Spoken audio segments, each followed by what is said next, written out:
This is CGTN, China Global Television Network.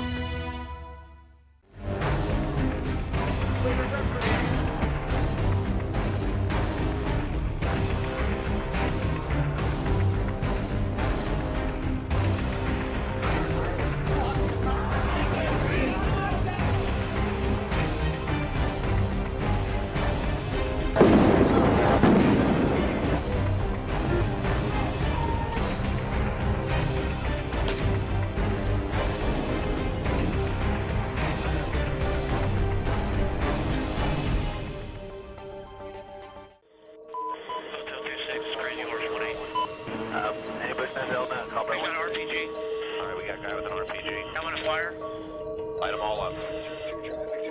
Come on, fire.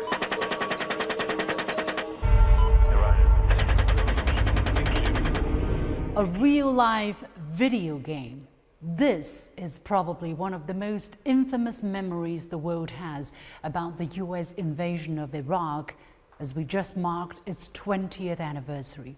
The footage shows US soldiers on board an Apache helicopter launching an air attack on civilians in eastern Baghdad. Oh yeah, look at those dead bastards. Nice. Sajjad Mustasha Toman was in the van. He was 12 years old. His father died instantly and his sister was severely wounded.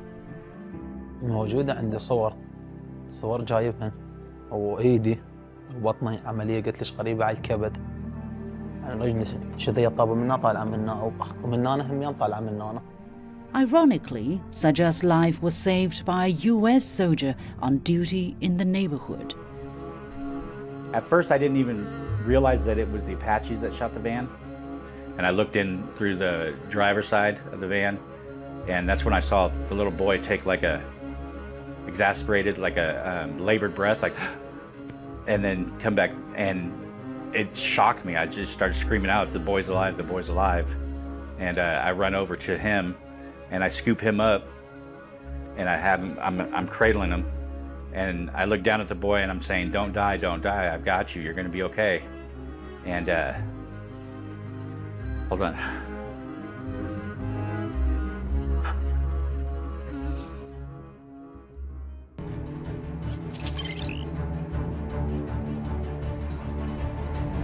American and coalition forces are in the early stages of military operations to disarm Iraq, to free its people. Major combat operations in Iraq have ended. In the Battle of Iraq, the United States and our allies have prevailed.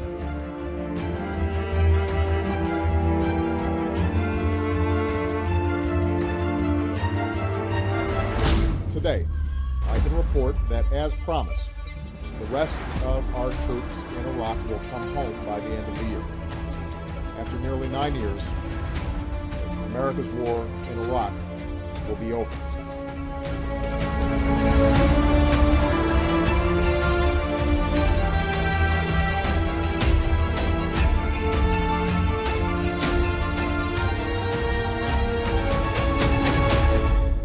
It's more than clear what this war was all about.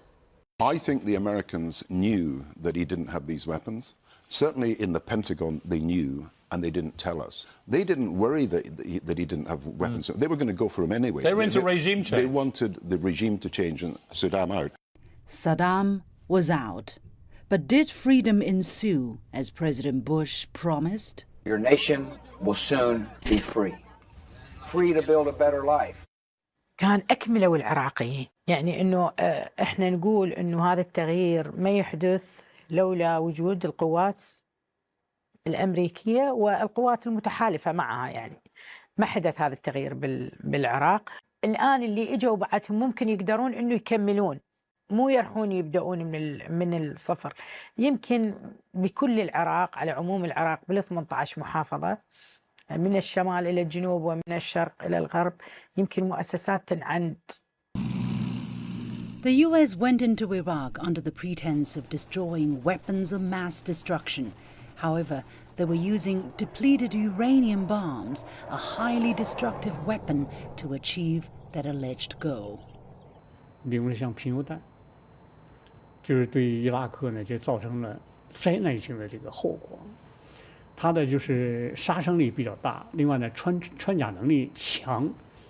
那么在伊拉克战争中呢，他投了2600吨的贫铀弹，这个数量呢是美国和北约在科索沃投的贫铀弹的20倍。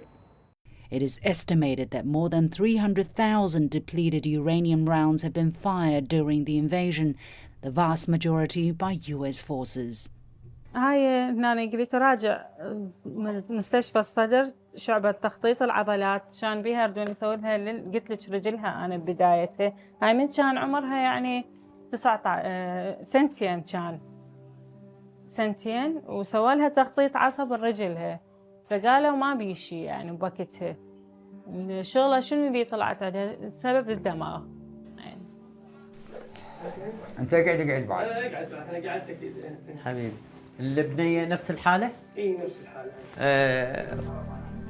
سيد هسه صار عندنا 4 بيشن تشوه خلقي ولادي 4 بيشن كلها انضربت بأسلحة كيميائية وأسئلة وعنقودية فأصبحت تشوهات الولادية بعد 2003 لا بنسبة تفوق التصور يعني عما كانت عليه في مرحلة الثمانينات. تعودت يعني بيتي وأقعد يعني على أطفالي وهاي يعني أشوفهم أتعذب يعني لا يحكي وقلت مثلا فلان شي بيه يعني هذا الشي يوجعني لا ماكو حسين كان باليوم يموت 10 مرات يختنق يصير هيجي لونه ويرجع للحياة آخر شي وكفن كلاته وتوفي يعني تورم عندي كله وتوفي. ريتاج نفس المعاناة يعني تعاني بيها رجعت نفس معاناة حسين نفس الشيء وريتاج ما تعيش نفس الشيء لما تموت. 20 years later, it was still difficult for Ethan McCord to recall that period. He suffered severe post-traumatic stress disorder and tried to commit suicide more than once. We should have never been there. You can't tell somebody how to live their life and how to be and to change everything about them by force. You can't provide freedom and democracy through the barrel of a gun. It just doesn't happen. They didn't like Saddam Hussein because he was an ally of the Soviet Union and then of Russia. Believe me, the United States has supported enough coups to overthrow democratic governments. It goes in every direction. This is not about democracy. This is about geopolitics. It makes no sense to try to export democracy. It was manufactured. Like bombs, the United States has been parachuting American-style democracy worldwide, brandishing it as a recipe to save the world, something to be desired and copied by all. However, at home, how well does its democracy really fare?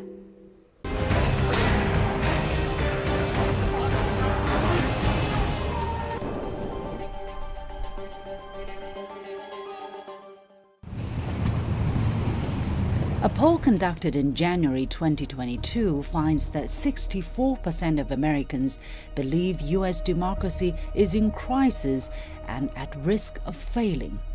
As a matter of fact, the genes of America's democracy were tainted by bloody suppression from the very beginning. Since the first batch of immigrants set foot on the continent, they had been robbing land from the natives. Before the arrival of white settlers in 1492, it is estimated that several million Native Americans lived in the area that would become the United States. By 1900, the number plummeted to less than 250,000. We're talking about Iroquois, we're talking about Mohawks, we're talking about Pequots, we're talking about Sioux, we're talking about Seminoles, we're talking about Crees and Cherokees, etc. They all have a name. And they had a very well-organized society. So we wanted more land and we kept encroaching on the lands of the indigenous. And when they started resisting, we started massacring them. All men are created equal. the founding fathers declared in the Declaration of Independence in 1776. They might have referred to white men only, though.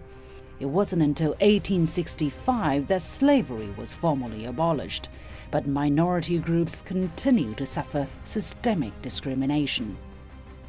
In 1967, the boxing legend Muhammad Ali famously asked, "Why should they ask me to put on a uniform and go 10,000 miles from home and drop bombs and bullets on brown people in Vietnam, while so-called Negro people in Louisville are treated like dogs and denied simple human rights?" More than 50 years later, African Americans are still 3 times more likely to be killed by police than their white counterparts. The killing of George Floyd sparked nationwide protests. I can't breathe. I can't move. I've been waiting the whole time, man. Whose lives matter? Black lives matter. Whose lives matter?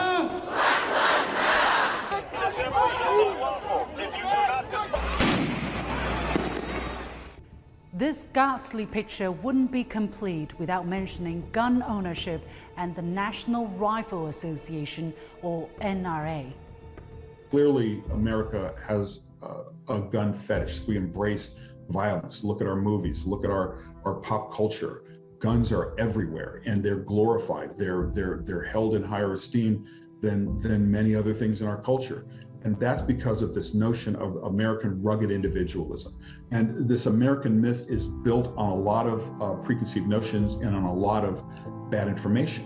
Guns typically are not the solution to these types of problems. Guns cause more problems. And the NRA is making things more difficult. The NRA is still very influential, not necessarily from a campaign donor standpoint. They still hand out money a lot to Republicans and make sure that their voices are heard at Capitol Hill, but in terms of mobilizing voters. And with blood and guns come money, big money.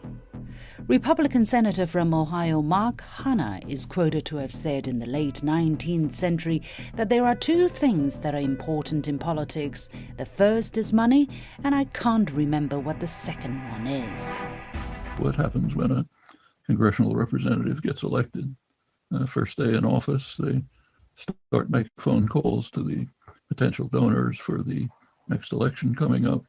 Out of that comes legislation, which the representative later signs, maybe even looks at occasionally. I wonder if he can get off the phone to the donors. What do you think? What kind of system do you expect to emerge from this? But in recent times, clearly, the United States is not functioning as a democracy.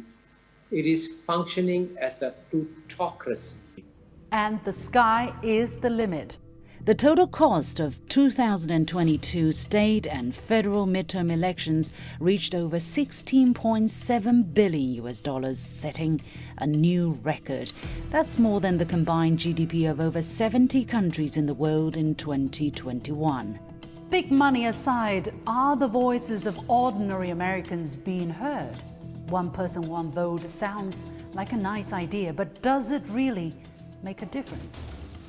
It has become increasingly obvious over the past decades that voting for the Democrats or the Republicans is mostly about choosing between the devil and the deep blue sea, or being caught between Scylla and Charybdis.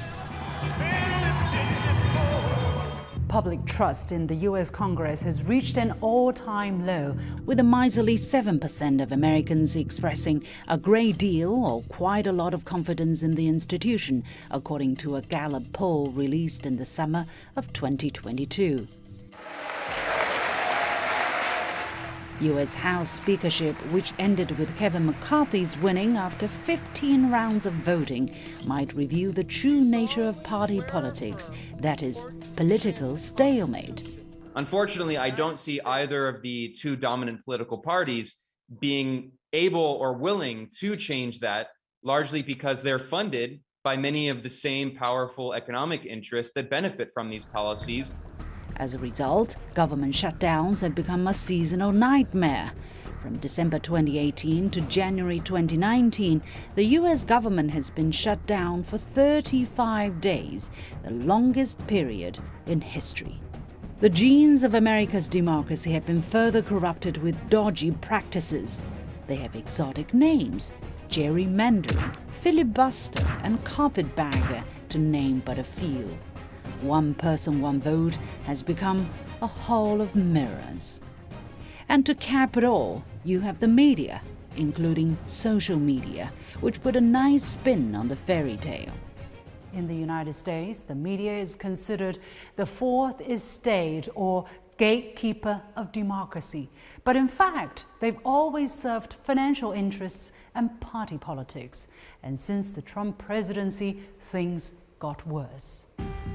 After Pulitzer Prize-winning American journalist Seymour Hersh broke the story that the U.S. could be behind the Nord Stream pipeline explosions, there was deafening silence on the mainstream liberal media in the U.S. Hersh was dismissed as uncredible for citing one single source, albeit with direct knowledge to the operational planning. I think the Trump years really terrified the American liberals and the left, if you will. They were terrified.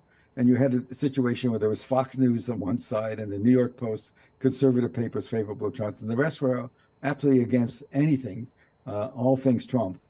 And I think that the fallout is now they have a Democrat who largely won because he wasn't Trump. It's not because they're attacking me because of me in the source. They're attacking me because of what the story says. If I wrote a single source about something wonderful that happened in the Biden administration that nobody knew about, I wouldn't be attacked. It would be all over the papers. We don't have a well-informed citizenry now. It's hard for them to believe that they would manufacture evidence 20 years ago to justify, in quotes, a war of aggression. So we're left again with the American people at the mercy of people on CNN, people on all the other network, as well as cable broadcast and other networks.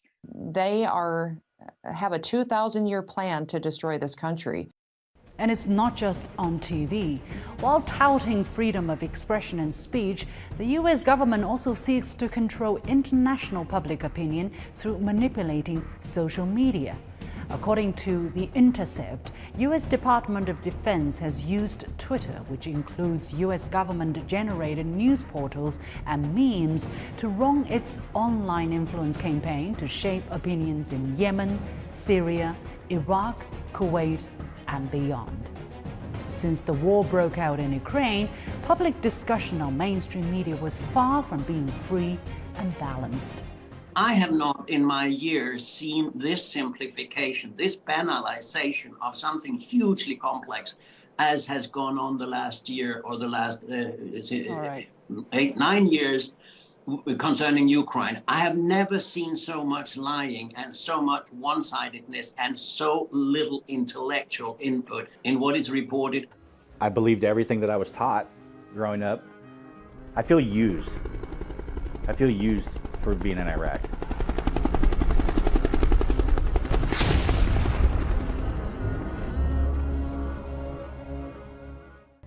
"20 years later, Washington's attempt to change Iraq's destiny has failed miserably. But it was only one example of the perils of grafting a flawed system onto others by force.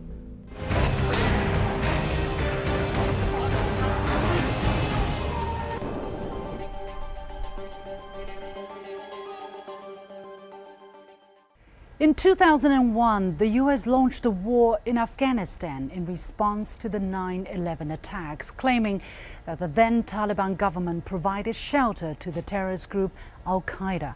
After 20 years of occupation, the U.S. conducted a botched withdrawal in 2021, and the Taliban regained power. According to the think tank New America, since 2002, the U.S. has carried out nearly 400 airstrikes in Yemen.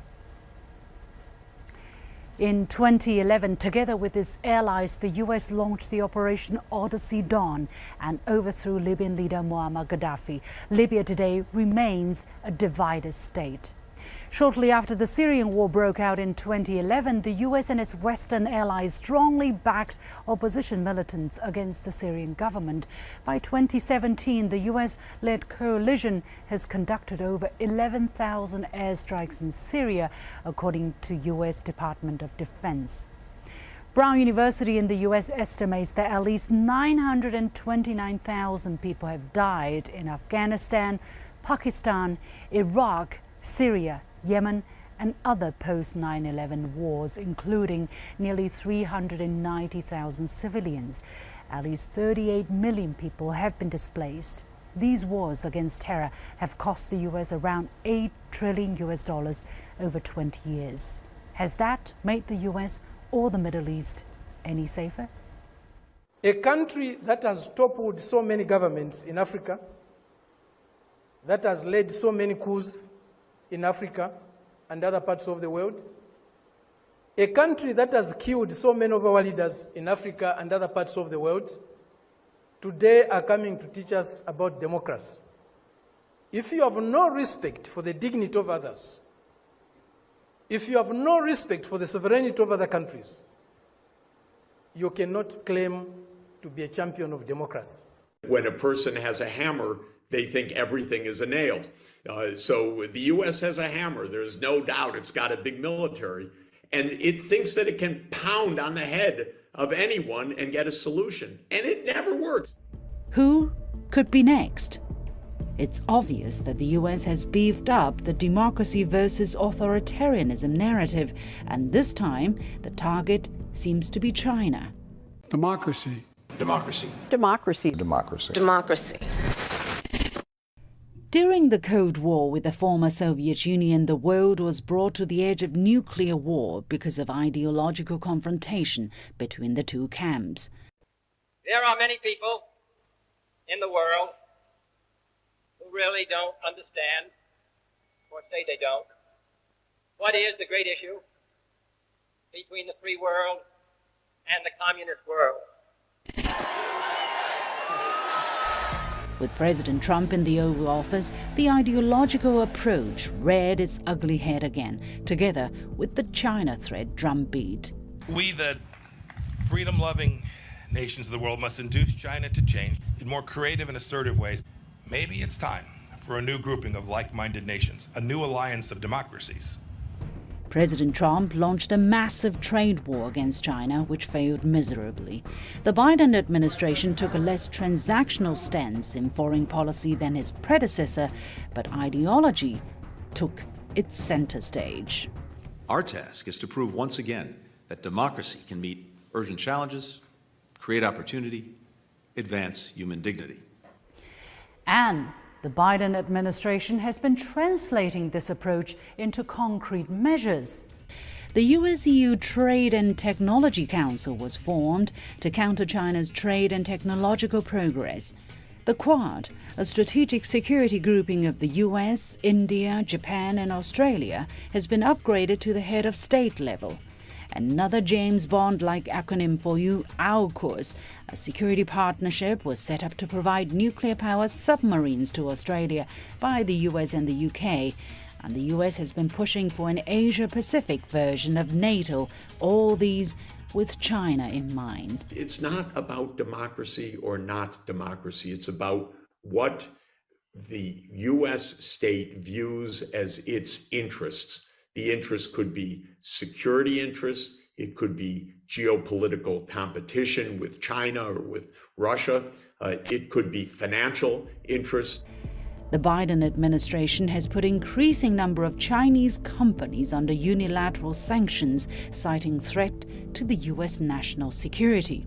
What we are doing, we need to continue to move towards a strategy of being more strategic and more targeted with a laser focus always to protect our national security. Where does it all lead? The Biden administration has rammed down people's throat that the US does not seek a new Cold War, that it was not about containing or transforming China. But is that the reality? We're not looking for a new Cold War. When President Biden says he doesn't seek a new Cold War, what he's trying to do rhetorically is say, I'm not responsible for the new Cold War. The Chinese are responsible for the new Cold War. What the United States wants to do is make sure it remains the world's leading country in terms of developing cutting-edge technologies and making sure that China is not a serious rival on that front. In 2021, the Biden administration convened the first so-called Summit for Democracy. During the opening session, he stressed that as a global community for democracy, we have to stand up for the values that unite us. 民主峰会当然它的意图很明确，对吧？因为它是针对中国跟俄罗斯的，对吧？所以我觉得我自己把它称为一个行为艺术，行为艺术。因为它对中国，我刚才说，它经贸上各个方面对中国的牌也出了不少了，其实也没有多大的效应。As the US becomes increasingly paranoid about competing against China, one wonders just how much will America's foreign policy be driven by ideology instead of reason. I'm just not questioning their intelligence. These are all people, Tony Blinken and the Secretary of State, the one who didn't go to China to meet his counterpart because of a balloon. Yeah. And Jake Sullivan, who's the National Security Advisor, all have high degrees, right. And the Undersecretary of State, plenty of intelligence. It's just what they're so driven by, I think, hatred of all things, particularly Putin, and also communism per se. They're so cold warriors. 20 years on, Iraq remains a country struggling to stand on its feet after being ravaged in the name of democracy, a democracy with defective, deadly genes. Anthony Blinken said all countries should be free to chart their own paths without coercion. Do as you say, then, America, so the world can be truly democratic.